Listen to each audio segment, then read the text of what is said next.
Hello students, स्वागत है आप लोगों का एक बार फिर से स्टडी टैग पर। आप लोगों के लिए एक और वीडियो आ गई है जो है BSKG 178 इग्नू के स्टूडेंट्स के लिए। ये वीडियो आपके बुक के रूपरेखा के अकॉर्डिंग बनाया गया है। तो बिना किसी देरी के इस वीडियो को स्टार्ट करते हैं। पहला है इकाई 4 यूनिट 4 प्राचीन भारतीय गणतंत्र व बौद्ध साहित्य। इसमें सबसे पहले दिया है उद्देश्य, जो कि आपके यूनिट के उद्देश्य हैं। पहला है, इस इकाई के अध्ययन का उद्देश्य निम्नलिखित बिंदुओं को विस्तार से समझना है। पहला पॉइंट, प्राचीन भारत में गणतंत्रात्मक शासन की परंपरा और उसका स्वरूप। अगला है, बौद्ध साहित्य में उपलब्ध राजनीतिक विचारों, विशेष रूप से सभा समिति, शासन प्रणाली और लोक हितकारी सिद्धांतों की पहचान।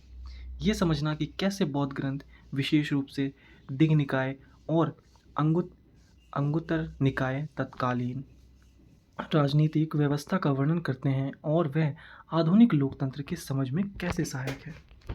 नेक्स्ट है, बौद्ध दृष्टिकोण से गणराज्य की स्थिरता, शासन की विविध नैतिकता और धर्म आधारित राजनीति का मूल्यांकन करना। 4.1 प्रस्तावना।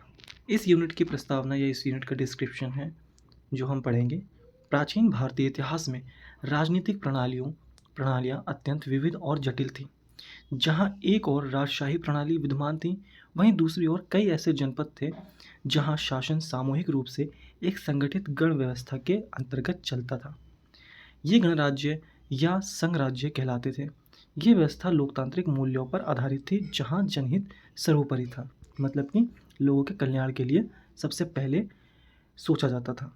बौद्ध साहित्य, विशेषतः दिग् निकाय और अंगुत्तर निकाय, इन गणराज्यों का उल्लेख करते हैं और उनकी शासन प्रणाली, राजनीतिक संगठन और सामाजिक संरचना को विस्तार से वर्णित करते हैं। यह साहित्य केवल धार्मिक उपदेशों का संग्रह नहीं, बल्कि वह तत्कालीन समाज और राजनीति का जीवंत दस्तावेज भी है। नेक्स्ट पॉइंट है 4.2 प्राचीन भारतीय गणतंत्र।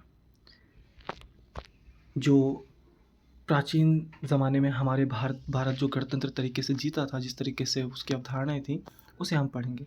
तो गणतंत्र की अवधारणा, गण का अर्थ है समूह या संघ। प्राचीन भारत में गणतंत्र एक ऐसी शासन प्रणाली थी जिसमें सत्ता एक व्यक्ति में केंद्रित ना होकर अनेक व्यक्तियों या कुलों के समूह में निहित होती थी। यह प्रणाली लोकतांत्रिक मूल्यों जैसे संवाद, मताधिकार, बहुमत, सभा परिषद आदि पर आधारित थी। आई होप आपको समझ में आ रहा होगा। गणराज्यों की विशेषता। पहला है समूहगत नेतृत्व। एक राजा या अध्यक्ष होता था, पर वह पूर्ण स्वायत्त नहीं होता था, मतलब कि सारी शक्तियाँ उसके पास नहीं होती थी। उसके साथ एक सभा और समिति कार्य करती थी। दूसरा है मतदान और परामर्श की परंपरा।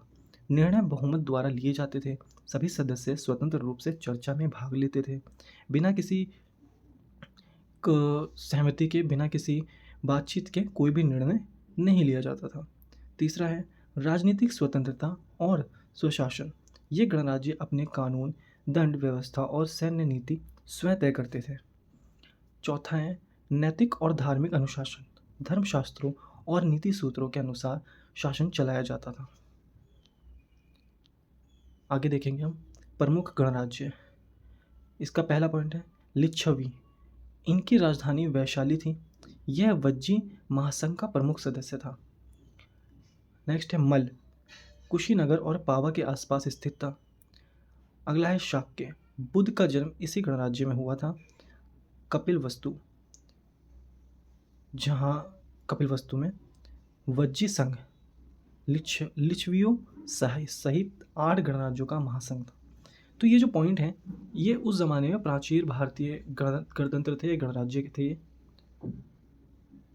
आगे पढ़ेंगे प्रशासनिक व्यवस्था। उस समय में व्यवस्था कैसी थी?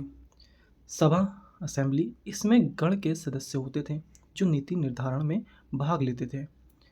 समिति, काउंसिल, एक कार्यकारी संस्था थी जो निर्णय को कार्यान्वित करती थी। कोई भी निर्णय लिया तो उसे लागू करने का काम करती थी। नेक्स्ट है राजा नायक। केवल एक प्रमुख या प्रवक्ता की भूमिका में होता था, उसे हटाया भी जा सकता था। मतलब कि लाइक एक चेहरा होता था कि हाँ ये मेन है, बाकी इसके इर्द गिर्द बाकी लोग काम करते थे। दंड प्रणाली, न्याय प्रणाली समाज में समानता और धर्म पर आधारित होती थी कि सभी के लिए समान दंड था, सभी के लिए समान न्याय। नेक्स्ट है, आगे पढ़ेंगे, गणराज्यों का महत्व। गणतंत्र न केवल शासन का एक रूप था बल्कि यह सामाजिक चेतना, सहभागिता और उत्तरदायित्व का प्रतीक था। यह व्यवस्था व्यक्ति के अधिकारों और दायित्वों को संतुलित करती थी। नेक्स्ट पॉइंट पढ़ेंगे 4.3, बौद्ध साहित्य में गणराज्य। बौद्ध साहित्य तत्कालीन राजनीतिक, धार्मिक और सामाजिक व्यवस्था का अमूल्य स्रोत है। यह स्पष्ट करता है कि गणराज्य में एक सुसंगठित और सुव्यवस्थित शासन प्रणाली विकसित हो चुकी थी। इसी में 4.3 का ही हम आगे पढ़ेंगे का दिग्निकाय महापरिनिब्बाण सुत्त। सॉरी, थोड़ा सा मैं अटक रहा हूँ।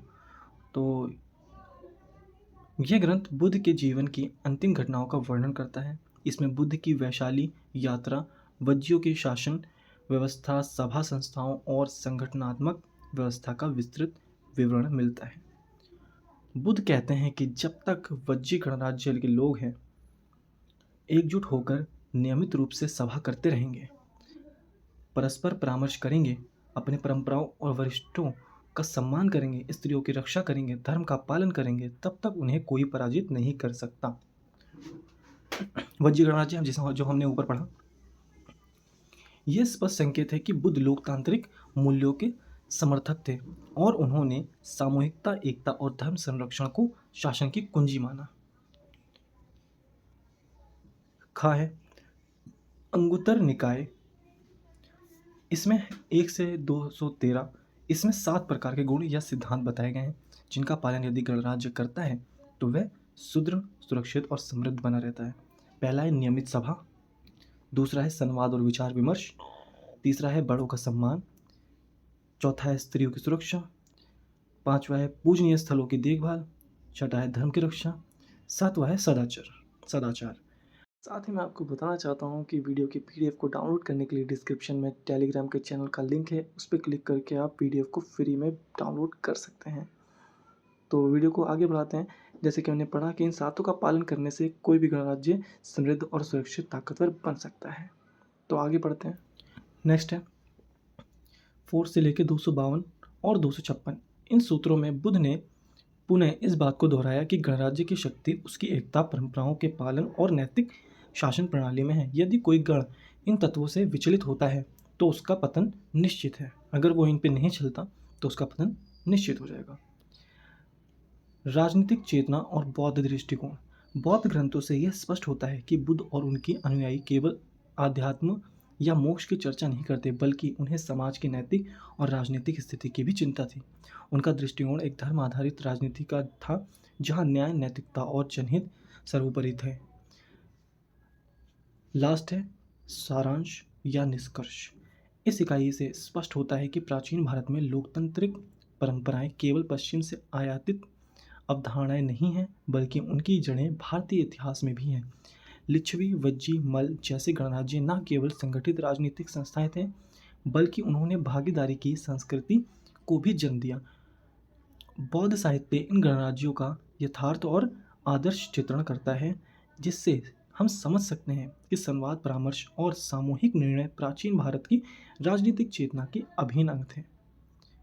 तो आई होप आपको वीडियो पसंद आई होगी। कोई भी डाउट हो तो आप कमेंट सेक्शन में मुझसे पूछ सकते हैं, और अगर आप लोगों को वीडियो पसंद आई तो वीडियो को लाइक करें, चैनल को सब्सक्राइब करें और शेयर करें उन दोस्तों तक जिन्हें इनकी ज़रूरत है। मिलते हैं अगली वीडियो में, तब तक के लिए अलविदा।